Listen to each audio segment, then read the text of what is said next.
Hello, everyone. My name is Attorney Anne. I am a certified public accountant and I'm also a certified tax technician. So, my goal for these videos, tax videos, is to make the law clear in our minds. I will discuss tax laws as simple as possible. And I will be using English and Tagalog. All right, let's delve with donors taxation. So, in this presentation, in this video, I will be discussing the basics of donor's tax. I will make it as simple and basic as possible. So, this video can be used by accounting students or also law students, right? So, what is donor's tax? So, from the name itself, donor's tax, it is a tax paid by the donor. And this kind of tax is payable when someone gives a gift to another person. So we have the two parties here, the donor and the donee. So yung donor is yung person na nagbibigay ng gift. Yung donee naman is the person who receives the gift. And who shall pay the tax for this one? It shall be the responsibility of the donor. It shall be paid by the donor. And that is why this is called donor's tax and not donee's tax. Okay? So, ito pa lang, dapat hindi na kayo ma-confuse because there are some exams na in your tax subjects or even in the board exams that would ask no who shall pay for the tax on the donation. So dapat obvious na yung sagot natin dito. It should be the responsibility of the donor because that's why it's called donor's tax and not donee's tax. All right. And then this applies to any kind of gift. So whether real property yung ibibigay ni donor kay donee or personal property ang ibibigay niya kay donee, doesn't matter because this donor's tax is imposed to a donation of a real property or personal property. By the way, real property, aka Jan, also known as immovable property, and personal property is also called movable property. All right. And then who can be donors? So sino yung pwedeng magbigay ng gift? So it can be both natural and juridical persons.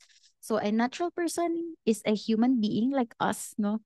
Tao talaga na magbibigay ng gift to another person.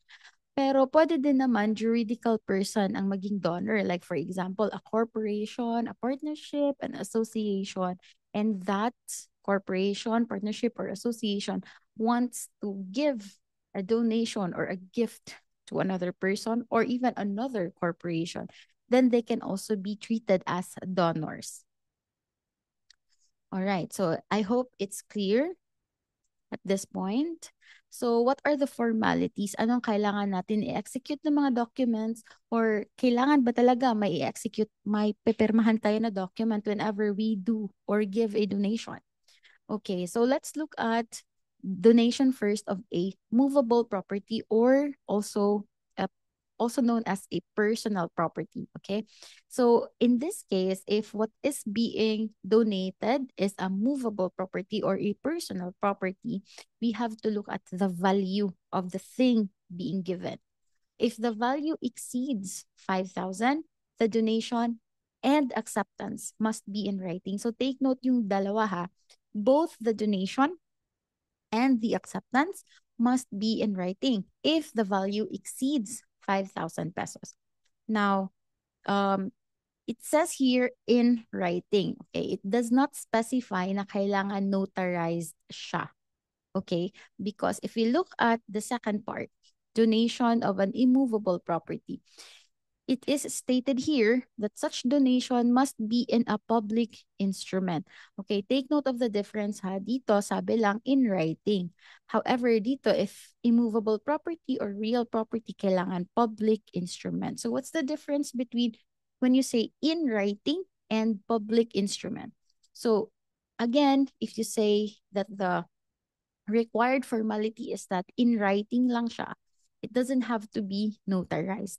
But if it specifies na kailangan public instrument, that's the time na required talaga na notarized yung donation, yung deed of donation. Okay, and also take note here na kung real property or immovable property, we will not anymore look at the value. Okay, it doesn't matter kung magkano yung valuation of the property. If it's an immovable property or a real property, kailangan naka-public instrument. All right? Now, speaking of valuation, okay? So, in determining the value of the gift, because later on we need that valuation in order for us to compute the donor's tax payable. Okay, so for the donation of a movable property, ang valuation, yung value na gagamitin natin for purposes of computation of tax is the fair market value at the time of donation. So take note of the point in time, it is at the time of donation. It's fair market value at the time of donation. That is for a movable property. However, it gets more complicated when it comes to immovable property or otherwise known as real properties. Okay? So kung yung property na donated is an immovable property or a real property, then we have to compare two fair market values. And what are those two? Ano yung dalawang fair market value na kailangan natin i-compare? Okay, the first fair market value that we are going to look at is the fair market value that is determined by the Commissioner of Internal Revenue. That's CIR, Commissioner of Internal Revenue. So actually, this FMV, as determined by the CIR, is what we commonly refer to as zonal values. So again, yung fair market value as determined by the CIR, ibig sabihin dyan yung zonal value. And where can we see, where can we access the zonal values? You can just actually type sa Google, okay, zonal valuation by BAR, kasi ina-upload yan ni BAR yung Excel file of all zonal values. Naka-upload yan sa website ng BAR, so you can just check it and it's there. Okay, so that's the first fair market value that we are going to look at.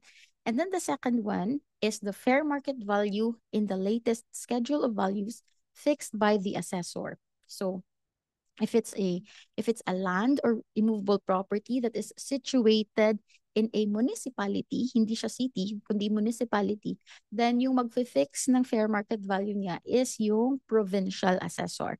However, in cases where the immovable property is situated in a city, kung nasa city siya, then it's the city assessor instead of the provincial assessor.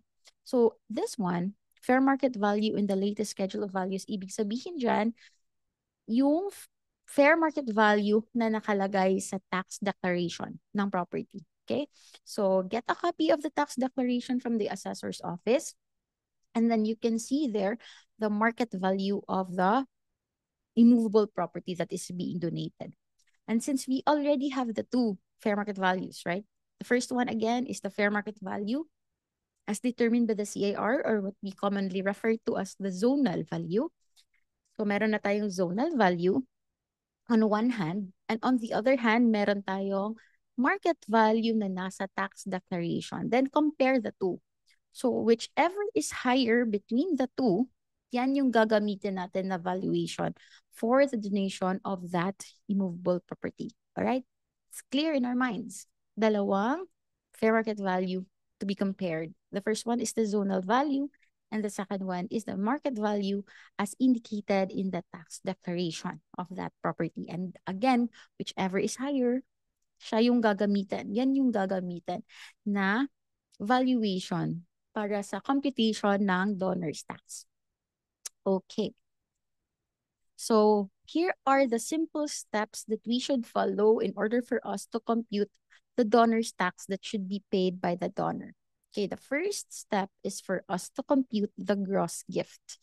And for us to compute the gross gift, just remember our rules on the valuation. Okay? Ano yung valuation ng property at the time of the donation? And that is what we are going to use to compute the gross gift. Okay?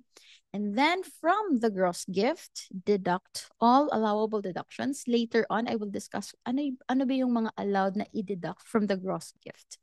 And then, after which, deduct the 250,000 exempt annual gift. This one is a standard amount. Ha? Naka-fix talaga to sa train law. Okay? If you look at the train law, you can see there na meron talagang exempt na 250,000 na gift. But that 250,000, take note, is an annual amount. Okay? So hindi siya on a per gift basis. Like for example, I gave a donation or I gave a gift this month and then yung value niya is 100,000. Okay, exempt. The second month, February, nagbigay ulit ako ng 100,000. Exempt. On March, nagbigay ulit ako ng 100,000. It's not anymore exempt. Why? Because if I add the three 100,000s, lagpas na siya sa 250. Okay, so again, the 250,000 is applied on an annual basis. Hindi siya on a per gift basis. Take note of that. And then compute the net gift. So if we have now our gross gift and then deduct this one and also deduct this one, we will arrive at our net gift. Okay. Then your net gift, ito yung amount na i-multiply natin sa 6% donors tax rate. Okay? So fixed yung donors tax rate na 6% because unlike sa prior to the passing of the train law, meron kasi tayong mga distinctions dyan kung gift ba siya sa stranger or hindi. Magkaiba kasi yung treatment before. But because of train law, wala na tayong mga distinctions sa stranger and all. Okay, lahat na 6% of the net gift. Right? Clear pa so far. Okay. So what are deductions from the gross gift? Going back here, di ba, I mentioned meron tayong pwedeng i-deduct from the gross gift. Okay, these are the allowed deductions from the gross gift. So first one is any assumed mortgage. So for example, no, si donor nagbigay ng lupa kay donee. But that lupa, that land is currently being mortgaged to a bank as a security for a loan. Okay? So may naka-annotate na mortgage.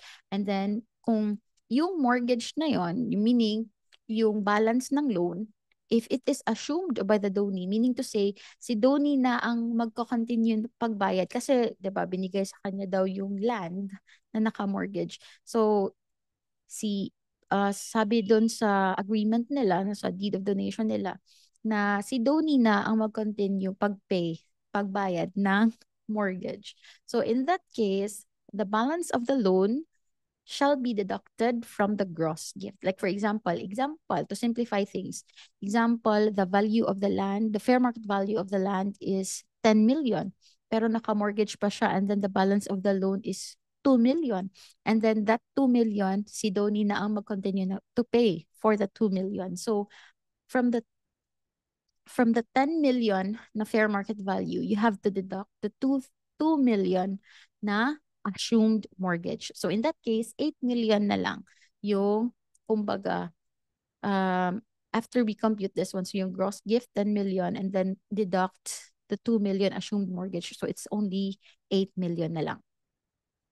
And we also have other specified deductions, any amount that is specifically provided by the donor as diminution on the property donated. So any amount na nakalagay sa provisions ng deed of donation nyo na i-deduct daw siya from the gross gift, then that specified amount will also be deducted from the value of the gross gift.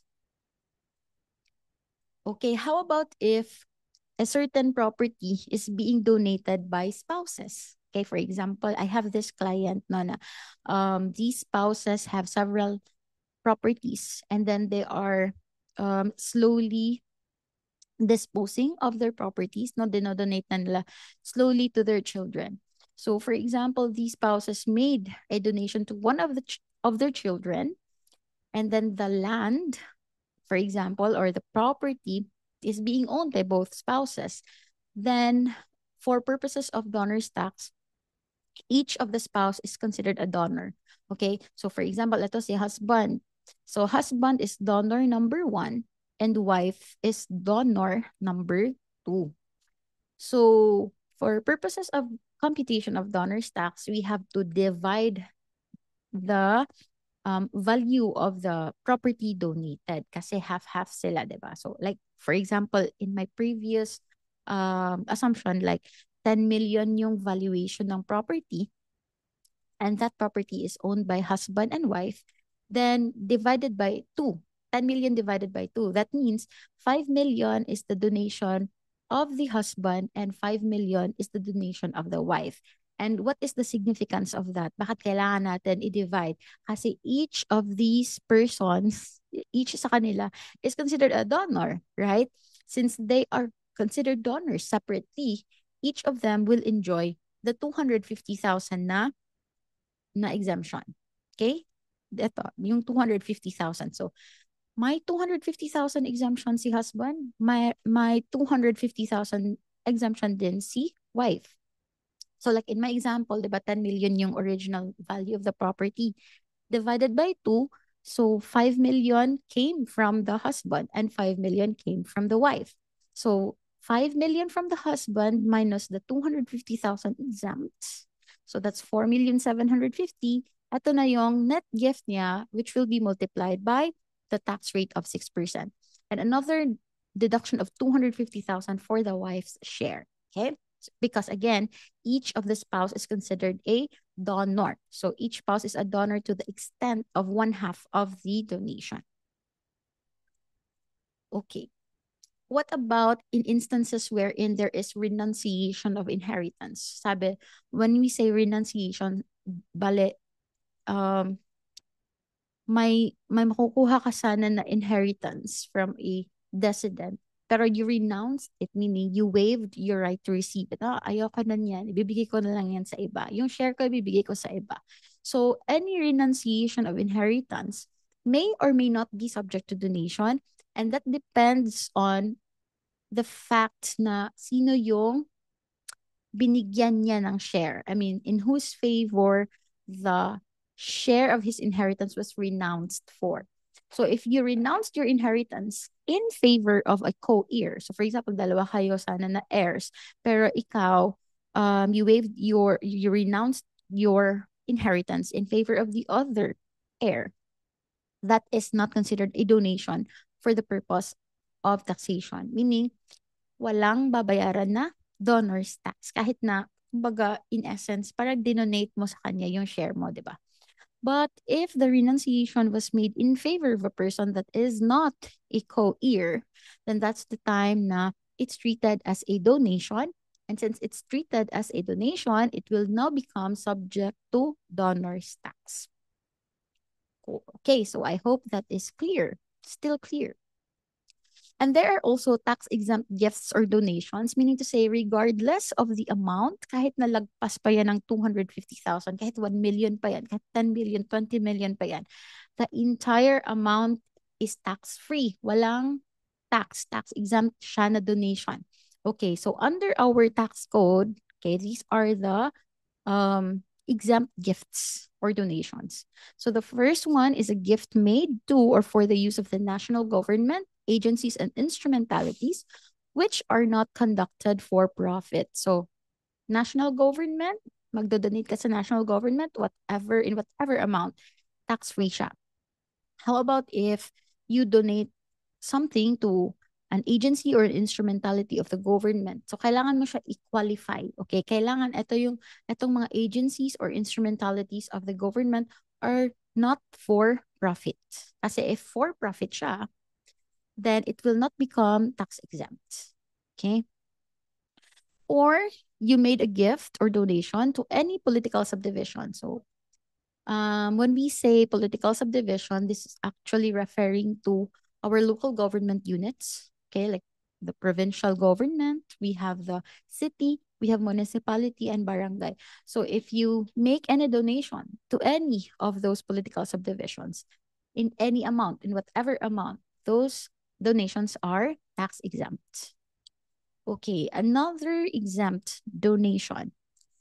Gifts in favor of non-profit, educational, charitable, religious, cultural welfare, or institution, accredited non-government organizations, philanthropic organizations, or research institutions. Those are also tax exempt, pero meron siyang condition. kailangan yung amount daw na donated is not used for admin purposes in excess of 30%. So for example, to simplify things, let's say you donated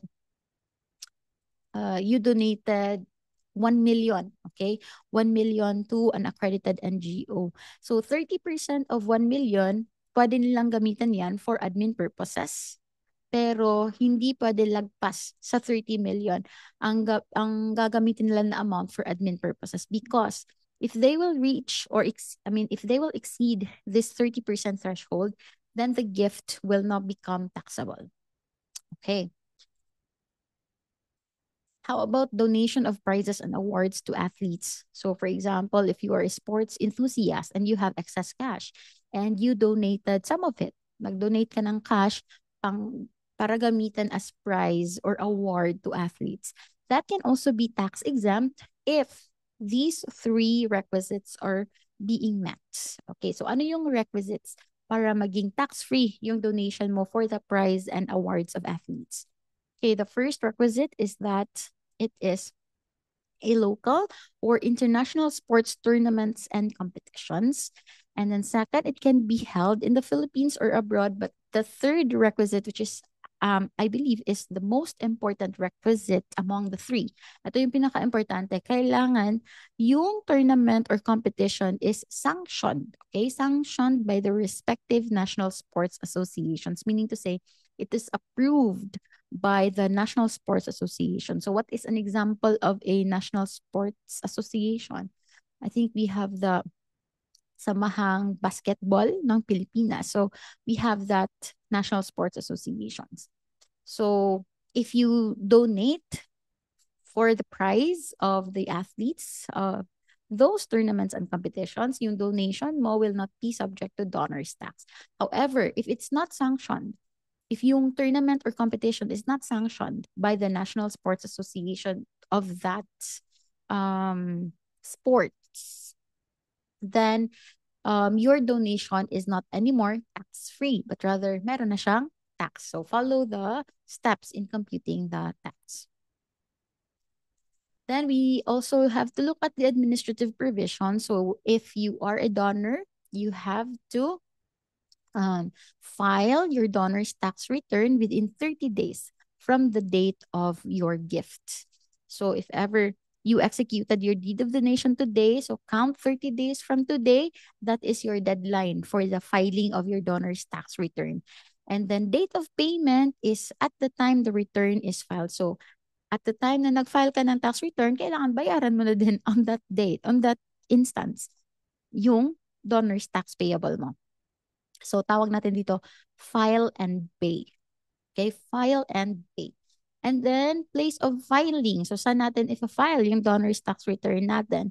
So we can file it in any accredited agent bank, or pwede din naman RDO, yung BIR, Regional District Office, where the donor was domiciled at the time of the gift. So kung saan yung address ni donor, kung saan siya nakatira at the time of the gift. So punta lang kayo sa RDO na may jurisdiction sa address na yon. Now, what if yung donor has no residence in the Philippines? So in that case, yung donor's tax return natin can be filed in the Office of the Commissioner of Internal Revenue, or pwede din naman sa Philippine Embassy or Consulate sa country kung saan siya nakatira. Okay. So thank you for listening. Again, I hope the law is clear in our minds and very basic lang yung discussion natin for donor's tax. I will be uploading another video where we will answer sample problems related to donation. So get ready, get your calculators so that you can follow through our discussion on problems and answers relating to donor's tax. Thank you. Bye.